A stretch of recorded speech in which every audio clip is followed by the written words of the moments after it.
성김 북핵 특별대사가 한국을 떠난 뒤에 백악관에서 한미 공조에 대한 답변이 나왔습니다. 바이든 대통령의 유럽 순방 계획을 설명하기 위해 26일 백악관 브리핑에 나온 안보보좌관 설리번은 백악관은 종전선언에 대해 얼마나 진지하게 고려하느냐, 이것이 북한과 대화를 시작하는 촉매제가 될 수 있느냐는 질문을 받고 다음과 같이 백악관의 입장을 설명했습니다.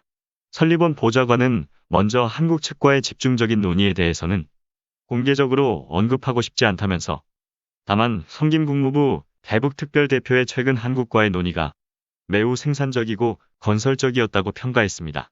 여기까지는 의례적인 인사말 같은 내용이라 보면 되겠습니다. 이어지는 다음 말에 백악관의 시각이 들어 있습니다. 안보보좌관 설리번은 우리는 다른 조치를 위한 정확한 순서나 시기, 조건에 대해 한국과 미국은 다소 다른 관점을 가질 수 있다고 말했습니다. 여기서 말하는 다른 조치는 종전선언입니다. 미국은 의도적으로 종전선언이란 단어를 사용하길 꺼려합니다.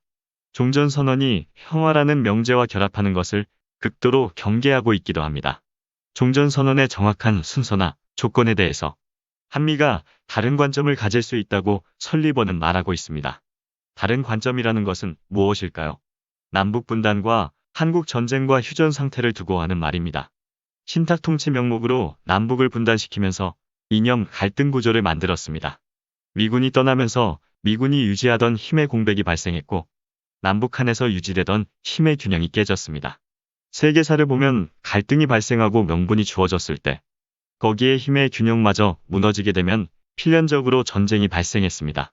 한반도에서 민족 전쟁이 발생하게 되었습니다. 미국을 사령관으로 유엔군이 참전하고 다시 분단을 조건으로 휴전하였습니다. 우리가 선택한 것이 사실상 하나도 없는데 분단과 민족 전쟁을 해야 했습니다. 한미가 안보동맹을 맺고 주한미군이 주둔하게 되었습니다. 1948년 8월 15일까지는 일제에서 해방되었지만 여전히 외세인 미 군정의 통치를 받았습니다. 실제로 두 쪽으로 나뉘어 독립된 정부가 세워진 기준으로 보면 북쪽에선 1948년 2월 8일, 남쪽에선 1948년 8월 15일에 정부가 들어섰으니 우리 민족이 외세에 해방된 날은 1948년 8월 15일입니다. 1948년 8월 15일까지 미군은 점령군으로 이 땅에 주둔했으며 실제 모든 권력을 사용하였습니다. 1950년 민족전쟁 이후 휴전하면서 안보동맹을 맺고 동맹국으로서 주둔이 시작되었습니다. 국군의 군사행동 작전권은 미군 사령관이 가져가게 되었으며 오로지 갈등 구조만 유지한 채 긴 세월을 보내게 되었습니다. 남북교류도 남북대화도 종전선언도 평화협상도 미국은 원하지 않았습니다. 남한이 군사력을 증강하는 것도 이런 저런 압박을 통해 막았습니다. 2021년이 되어서야 미사일 지침이 해제될 만큼 미사일 등 첨단 무기 개발을 철저할 만큼 막았습니다. 재래식 무기, 사람이 직접 하는 전투 역량만 제한 없이 허용했습니다.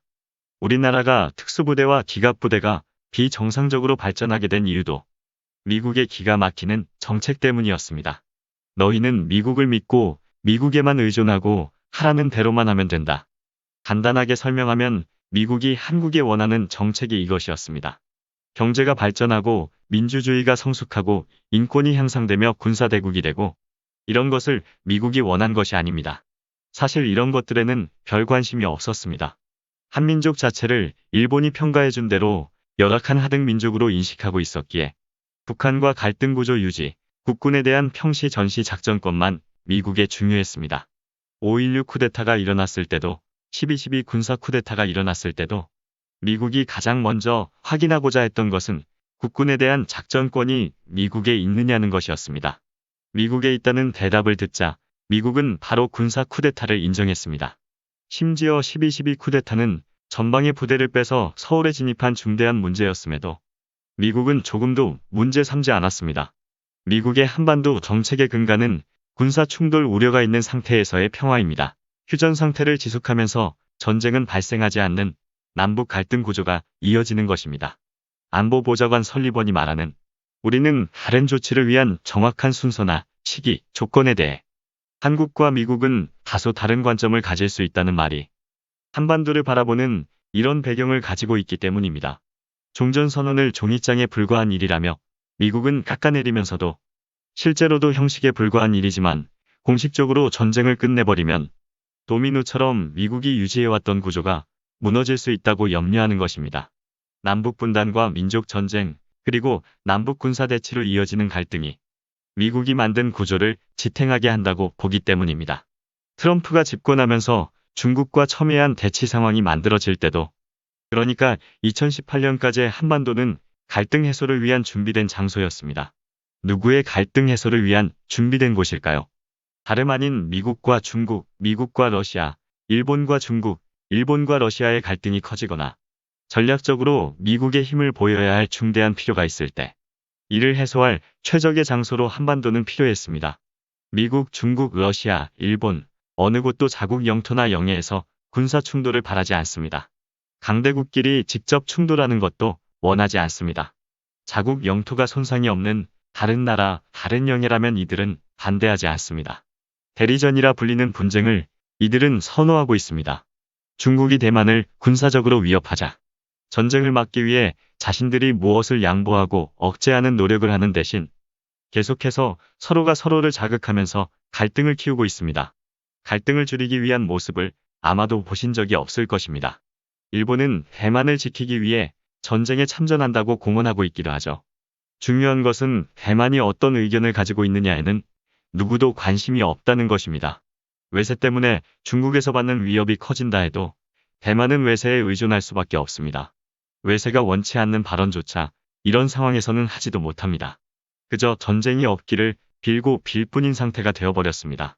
지금은 대만이 갈등 구조의 중심처럼 되어 있지만 불과 4년 전까지 지금 보는 갈등 구조의 중심이 한반도였습니다.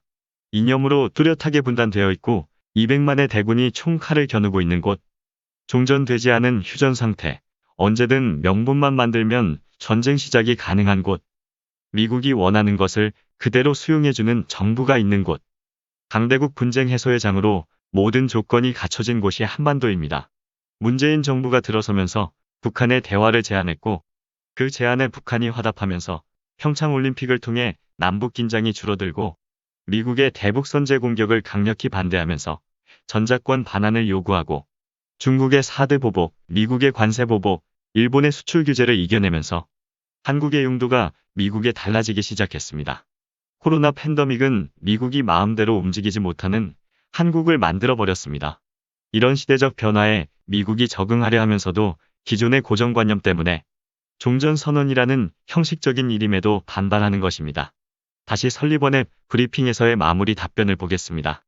설리번은 우리는 핵심적인 전략 구상, 그리고 외교를 통해서만 효과적으로 진전을 이룰 수 있고 대북 비핵화 외교는 억지력과 효과적으로 결합하여야 하고 이런 신념에서는 한미가 근본적으로 의견이 일치한다고 말했습니다.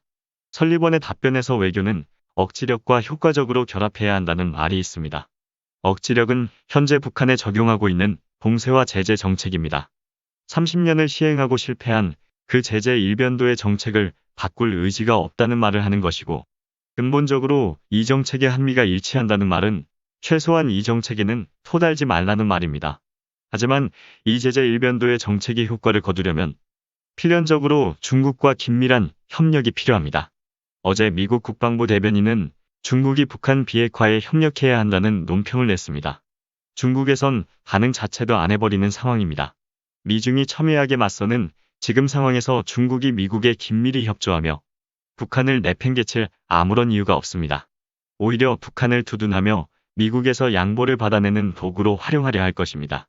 북한이 SLBM을 발사했을 때 미국은 곧바로 안보리를 소집했지만 북한에 대해서 어떤 결과도 만들어내지 못했습니다. 하다못해 대북규탄 결의안도 만들어내지 못했습니다.